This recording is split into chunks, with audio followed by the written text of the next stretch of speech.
Hey, what's up, guys? Mike and Nathie here, live from Oculus Connect. It just ended, by the way, so we are one of the last ones here, right? Yeah, that's right. It's all over. It's been an intense couple of days, but we've learned a lot. We've played a lot of stuff, and yeah, now we're sort of ready to talk about sort of a roundup of what our thoughts were, and yeah.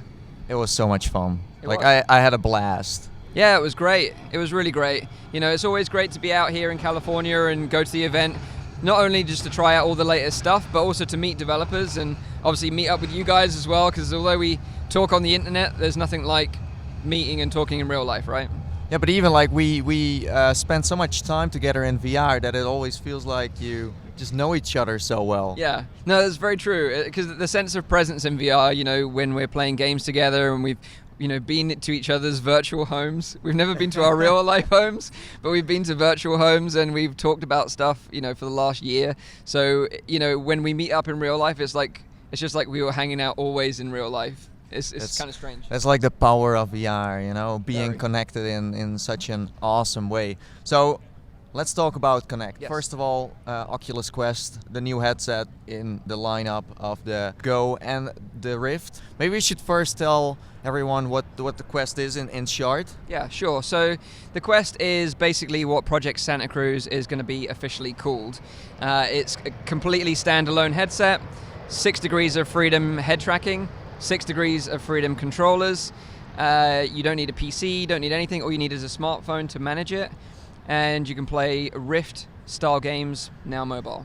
$399 as well, which is an amazing price. And it's like 64 gigabytes. There's like 64 gigabytes of space to really? save games on. Yes. Oh, okay. Yes, that's a scoop for you right there. Right. Maybe they will upgrade it to, you know, they have like different ones. We'll see. Time will tell. But here at Oculus Connect, you could play a bunch of games. You could play Super Hot Face Your Fears 2. Yes. 2, yeah. It's even scarier than the first one. It is. And then the soccer game, what's the name of that one again? Oh, the tennis one, you mean? Oh, the tennis one. Yeah, the tennis. one. I don't know what it's called. It's like tennis mixed with soccer and things. It's a very strange, mixed up game. I can understand why you're confused about it, because there was at one point where it was like an American football was being pinged over. I was like, this isn't tennis anymore. And then I was hitting it with a golf club. I was like, what is going on in this game? But yeah, it's like the equivalent of Wii Sports tennis in VR. Like, it's that level of accessibility, that level of fun. Just pick up and play. There's no buttons. You just swing your arm. So that's what I like it too. I totally forgot that and buried too. Like that's the best one you can play, because the Oculus Quest doesn't have any like wires anymore. So over here they really show the advantage of that, where you can have like a big space and you can just play around there with your friends and just be social, have fun. Yeah. And with Dead and Buried, they have like a warehouse scaled setup with like obstacles that are then also rendered in the virtual world. And you can hide behind those. I'm not sure how that's going to work in real life though. Maybe you need to just sell your living room stuff and then start building it there. Well, they were saying like it scans your environment. It uses this new technology called Oculus Insight, which is these 4 cameras on the corners of the headset which scans your environment in real time, and you can actually see that scan when you use like a mixed reality view. So it's almost like a real life view from those cameras. It's very interesting how that works, but it just means that you could have this in your house, scan your environment, and then those will be portrayed potentially in game. And I think they were talking briefly about that, but I don't know if that technology is going to be available when it releases. But yeah, the arena thing was incredible. Also cool is that one of the features outside of the Oculus Quest is that if you have friends, they can see what you are playing through an iPad or a mobile phone. So they can see into the virtual world. It's like a portal within a mobile phone or a tablet. Yeah, and that's really, really nice, because that means that you can just join along. And usually you were just sitting on the couch playing a game. People are like, okay, he's wearing a headset and we don't know what he's doing. But now it's like, hey, we can be a part of the journey, you know? Yeah, exactly. And I think that's the thing with VR is it's always been a little bit isolating. You're isolating yourself from other people that are around you. They have no idea what you're seeing, and it's kind of a bit like, oh, well, he's having fun. So now that we can actually share it, it's very important. You know, they can join in, be part of the game. You know, they can actually see what you see and feel like, you know, they're part of the, you know, your experience as well. And especially for parties where you want to take the headset and show it to lots of people, it's going to be fun to see people's reactions and knowing exactly what they're seeing on the screen, especially for stuff like facial fears too. So yeah, that's like in short the Oculus Quest. Of course, there's a lot to talk about, but since we are just doing a quick wrap up, let's keep it short. So there will be more info on our podcast about the Quest, and also, hey, there goes another plane. There's so many planes. Hello, hello. Okay, and it's gone. We're fine. So was there anything else that, you know, people should know at home that was super awesome at Oculus Connect? Yeah, so there's a couple of things I think we should mention. Lone Echo 2 was announced during the keynote. We didn't get hands-on with it on the show floor, unfortunately, but it looks like it continues the story of the first game with Olivia. Uh-huh. Yeah, Olivia Rhodes and Jack, of course, the robot from the original game. Jack is back. Jack is back. Baby. Yeah. So everyone was super hyped about that. And then, of course, the really big news at the show was Star Wars Vader Immortal on the Quest. So it looks like it's going to be a Quest exclusive 3-part VR story series. I think this is going to be one of the system sellers. These kind of exclusive make people so excited, and who doesn't like Star Wars? Everyone like at the opening was just at one point just sleeping, and then when they announced Star Wars, like, whoa! And then we're all clapping like, oh, Star Wars, Star Wars, Star Wars. So yeah, I think that's going to definitely push that sales point of the Quest. Yeah, sure, and like everyone knows that lightsabers in VR work tremendously well. So, you know, if we can look at the success of Beat Saber with lightsabers, then I'm sure this Star Wars experience with lightsabers is going to be freaking epic. Also, Oculus, if you're watching, please release Beat Saber on the Go and also on the Quest. Definitely, you know, on the Quest. It should be a Quest launch title for sure. And I'm gobsmacked they didn't announce it as a launch title. I'm really surprised. Please do it, please. Please. Yes. But other than that, you know, to tie in with the Star Wars thing, here they had The Void, you know, which is location-based VR experience, which has been predominantly around the US.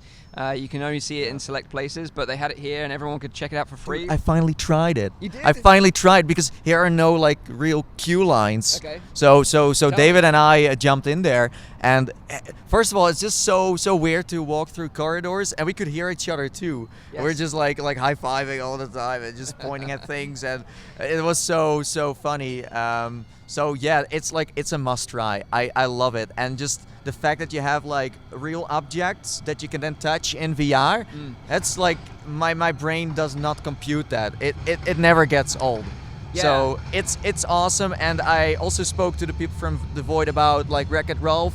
They said like you can be an actual character from the movie together with your friends. So I can't wait to try the rest too. They're gonna do it somewhere in Disneyland. I mean, that's the best place to do it, right? Well, they should invite us there so we can try out all the experiences, because there's a Ghostbusters one that we haven't tried. Yeah, Ghostbusters. There's a spooky one I'd love to see. Nicodemus or something, yeah, right? I want to see Nathie in the spooky one. Oh no, please. I already faced my fears and face your fears too. Oh, you did? So I mean, I can't handle more. Please. Okay. And then we have another thing, VR League. They had like the finals here. Yes. Dude, epic. Like, it gets me so excited for the future of esports in VR. Like, they had this amazing main stage with all these screens. All the players were on their own little podiums with like light shows going on. Yeah. Like when they fired their guns, it was like flashing white. And then they had 2 commentators like talking about the event and their movements and the team's actions and what they were going to do next. And then they had this roving camera throughout the actual virtual world following all the players. It just, like, the production of this thing was just next level. and like, when you see this kind of level of production and it gets you so excited for VR esports, you just think this is going to be the future for sure. So if you could pick one game to be an esport, what would it be? Oh man, it's so difficult. I think Onward is doing a great job. Like, I think Onward is more exciting for me to watch than the Echo Arena games that they were showing last year predominantly, just because it's so much more visceral. It's action-packed. You know, we saw a bit like of the show yesterday where a Nathie went over and wiped out like 2 of the players, and it was like a frantic battle to try and revive them to get back into the game. And it was that kind of real intense gameplay that was just like fascinating to watch. So, but yeah. you have to pick one game, Mike. Like I like your whole story, but you have to pick one. It'd have to be like disc golf. Disc golf from Rec Room? Okay. Well, that sounds like a fun one to me. Maybe not so exciting to watch, but fun to play. Like, imagine you have like a disc golf professional team, and you can win like 50K. Yeah, and like the best thing about like watching disc golf like competitively would be the players like putting off the other players from throwing their shot like we do in Rec Room. Yeah, I would be the leading guy there, you'd be blocking everyone's like disc golf shot. Just dancing in front of people when they're trying to throw their discs, putting them off. That's what Nathie would be best at. Other than a VR event, it's been an event of hugs. Hugs, yeah, hugs. lots of hugs. Lots of hugs from everyone. And like you say, the VR community is so cool. Everyone's so friendly. Everyone just wants VR to be successful. That's our ultimate goal. And if we can have some fun and meet some great people in the process, then we're all up for that. Yeah, it's been great. And like the only thing that I was a little bit disappointed about was we didn't hear any more about Respawn Entertainment's new Rift game. You know, they've been working on a game for over a year now. They teased it last year. You know, the devs that made Titanfall. So I was super intrigued to see if they would announce exactly what it was going to be and what the name is, but didn't even hear a whisper of that. So that was a bit disappointing. And like you say, in terms of Rift content, we only really had Stormland, Defector to be excited about.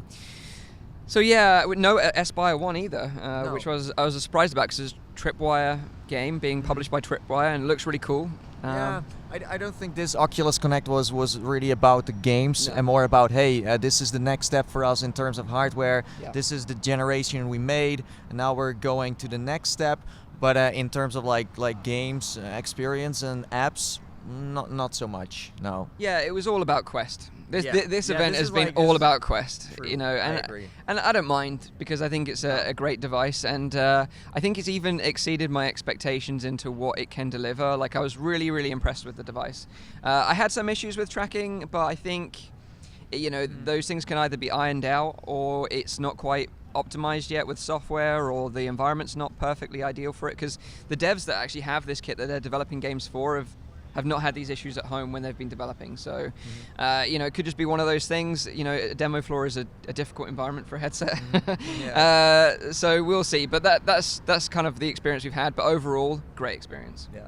So that was a quick wrap up of Oculus Connect 5, a special one, that's for sure. I mean, it's the 5th one, and it was pretty much about the Oculus Quest. Like I kind of expected to do a wrap up about anything else, but you're right, like Oculus Quest, that's it, aka Santa Cruz. Yes. So not thanks. The move. No, not the move or the Neo or the, what was it again? Popstick. See you later, and we're soon going to travel back to, well, the UK and the Netherlands. That's gonna take a while. It is gonna take a while. My days. Maybe I should just stay here. I wish we could stay here. It's beautiful here. It's nice. We should just like stay next to the convention center. Yes. For next year. Yeah, we'll just live here. Yeah. Okay. Just ride around on little scooters. Bye. See you later.